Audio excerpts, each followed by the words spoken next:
मला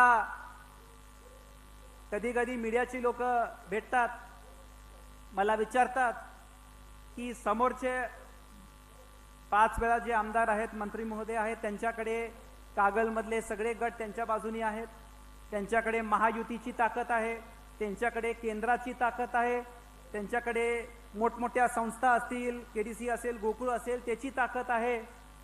मग तुमच्याकडे काय आहे? माझ्याकडे आदरणीय शरदचंद्र पवार साहेब आणि कागलची जनता आहे. मला आणखीन काही नको आहे. मी आपल्या सगळ्या कार्यकर्त्यांना एक विनंती करतो, आज परिवर्तनचा मुहूर्तमेढ आहे. पवार साहेबांच्या आशीर्वादामुळे आपल्याला 10 हत्तीचं बळ मिळालंय.